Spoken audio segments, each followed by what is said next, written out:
Is it worth it to start a TCG business in 2026? I have a little framework that can maybe help you answer this. I call it the pyramid of potential. I change the name every once in a while, but it's basically a 4-layer filtering system where you take an idea that you have and you ask yourself, is this something that I am passionate about? That's layer 1.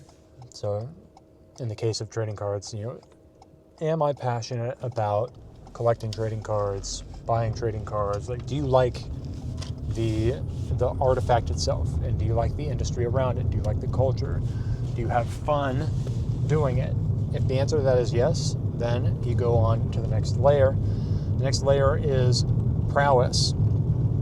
Is it worthwhile to develop prowess or expertise or skill in this thing?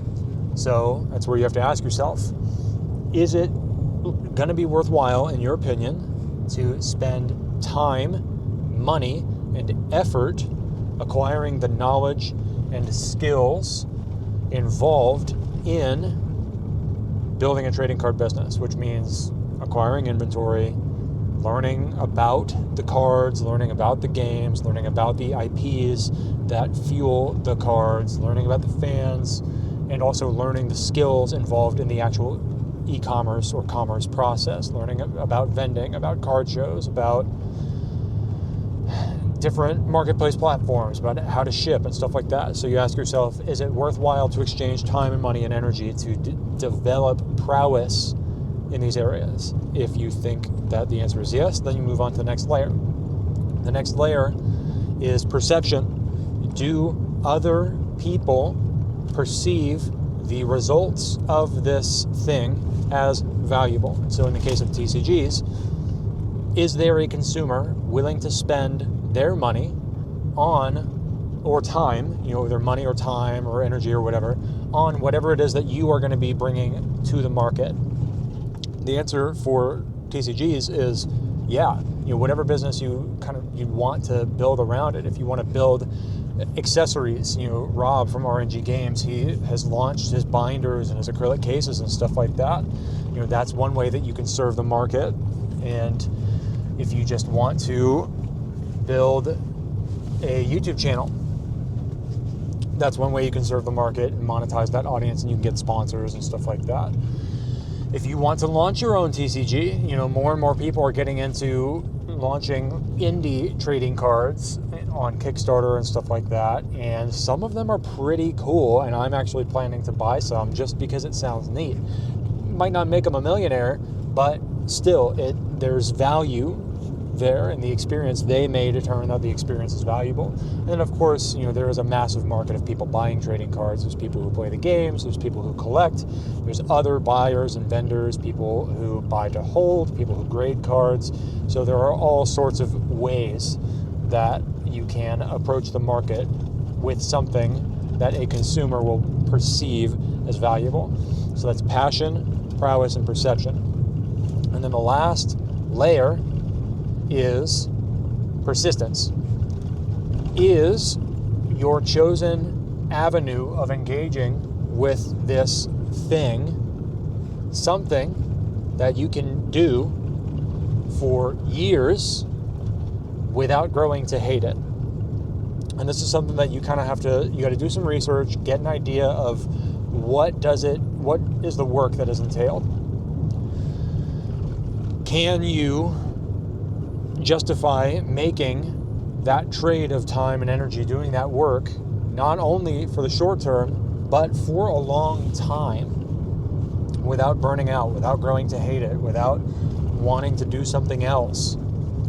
You can't necessarily know this for sure until you try it, but you can get some idea by looking at how other people do it, looking at the pros and cons of it, listening to the stories of people who have been in the industry for a while, not just people who have just started. Think long term.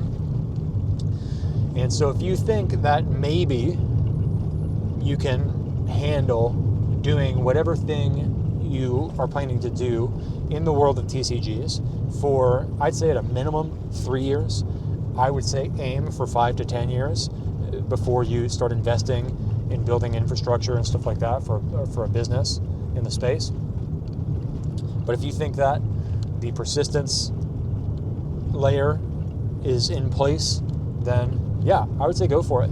You don't have a whole lot to lose. So that's the other kind of thing to think about is, what do you stand to lose by giving it a shot? In the case of a TCG business, no matter what it is that you try to do, it's probably pretty safe to at least give it a try. If you start a store on TCGplayer and you sling some duplicates out of your personal collection, worst case scenario is you might lose $100, $200 and then decide it's not for you. That's like an expensive night out. That's like an expensive, not even necessarily a super expensive concert ticket. That's like a piece of sports memorabilia. That's one trading card. Like, that's, you know, the equivalent. You know, there are bottles of wine that are $200. So you really are not going to lose much. And then like the time, you know, oh, what about the time that I would end up wasting? Like, if you spend a year, you know, slinging some cards on TCGplayer, and you know you're doing it on the nights and weekends and stuff like that, and it's just like a side hustle, part-time, I imagine you're going to spend, let's say, 200 hours and $200. Or let's round it up. Let's say that you burn like $500 and you spend 200 hours. If you have 200 hours of screen time logged in your phone from the last year in social media apps, then I think it's safe to say that you can afford the time risk of spending 200 hours learning how to build a business, because those skills, even if you decide that a TCG business is not for you, those skills are going to be transferable to many other things. When I first kind of ventured into the TCG space, it was 2021, and that's when I started to learn a lot of the fundamentals of e-commerce, of packing and shipping, of pricing, and so on. And I ended up taking that, even though I didn't stay in the industry for long. I ended up closing up shop after I sold off most of my collection of Magic cards at the time. I took those skills with me to then go on and start 2 different profitable Etsy stores to help a couple friends and colleagues and clients build e-commerce stores on Etsy, Amazon, and Shopify. And then I also ended up bundling a lot of those skills into a freelance marketing offer that then I worked for several years as a freelance marketer because of the skills that I ended up building. That all started with me just selling cards on TCGplayer. I took that knowledge, built other e-commerce ventures, then took the knowledge I gained there, became a freelance marketing specialist. Then I took that knowledge that I gained as a professional marketer and used that to build the blue-collar business that I currently own. And then now I've come back around to trading cards just because I really like them. And for me, the pyramid of potential, those 4 layers, passion, prowess, perception, and persistence, that all those boxes are checked in my case with TCGs. I'm passionate about it. I think that it's a skill set worth acquiring. I know for a fact that other people see the different aspects of TCGs as valuable, and I know that I can do it for several years. So I'm going in, I'm being careful with how I invest. You know, I'm not trying to go full time anytime soon. This is meant to be a side hustle for me for quite a while. But that's what you want to run through. That's what you want to consider. You know, if you have 200 hours logged, 300, 500, 1,000 hours logged in any video game, if you have finished all of Game of Thrones or The Office, you can probably pretty safely justify the hours that you're going to spend trying to learn how to build a business doing TCG stuff. Likewise, the money. If you've gone on vacation anywhere and then you drank a lot on that vacation and you can't totally remember everything that you did, then you can probably justify the money that is going to be required for you to at least experiment with starting a business. Likewise, if you do any drugs at all, like if you spend any money on drugs or alcohol, you can probably justify spending money on trying to start a business. And then let's also talk about just risk in general. We humans are so foolish when it comes to risk assessment, because things that have very little upside but tremendous downside, we often will just go all in on those things without hesitation. We YOLO into those types of experiences. A couple great examples are like driving when you know you're maybe a little bit too tipsy to be legally driving. Many of you watching this will probably have done that at least once in your life. When I was younger, I crossed that line several times, enough times where I eventually scared myself straight, basically, because I had some close calls. And now I'm very diligent about not doing that. But like that, huge risk, virtually no upside, huge potential downside, and I didn't really hesitate.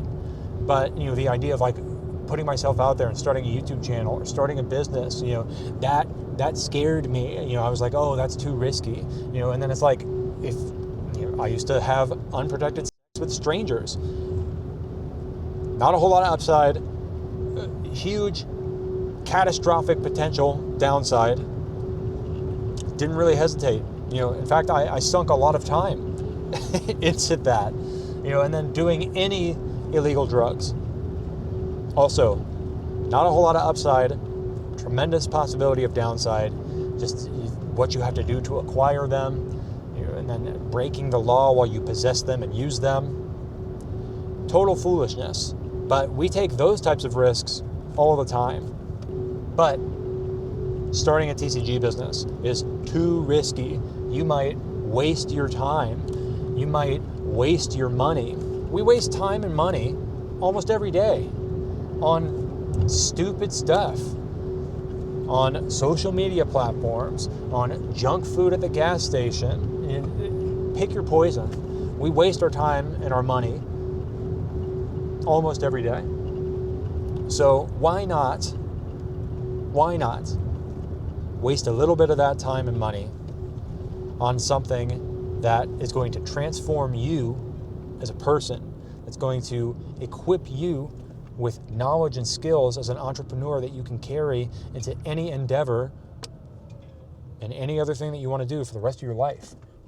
Why not take a risk that has some upside? What I'm not saying is that you're going to become a millionaire by slinging trading cards online. Some people have. It's not impossible. But what I am saying is that you probably won't look back and regret spending a couple hundred hours and a couple $100s on trying to build a business just to find out if it's for you. And what I think most people will end up finding is that having more control over your potential, having options, feels really, really good.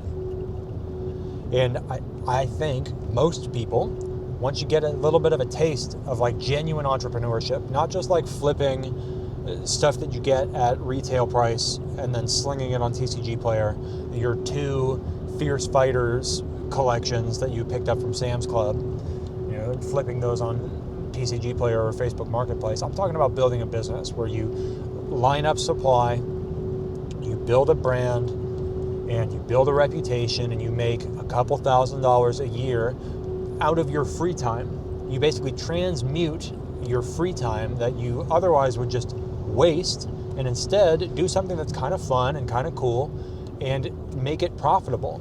Then use your dump your profits into like some investments or something. You don't have to replace your job with this. You're just trying to redeem time that you otherwise would literally waste with no potential of return.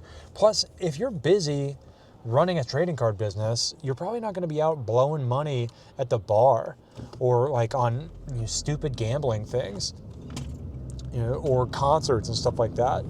As you start to lock in around, finding new ways to make money other than just having a job, you're going to be spending less time wasting your money, and that will compound positively for you as well. So there's very little potential downside to trying to start a TCG business, and there are so many ways that you can go about it.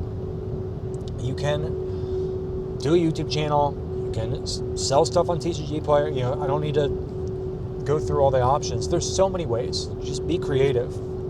So, in my opinion, I think that starting a TCG business in 2026 is a great idea. And if you think that you have the passion, that you want the prowess, that other people perceive TCGs or perceive whatever it is that you are going to do as valuable, and that you can persist for at least 3 to 5 years, then yeah, I think you should go for it. I think you are more likely to regret not trying than you are to regret trying. It's just my opinion. If you like trading cards and you want to buy some from me, visit www.getdkc.com. See you later.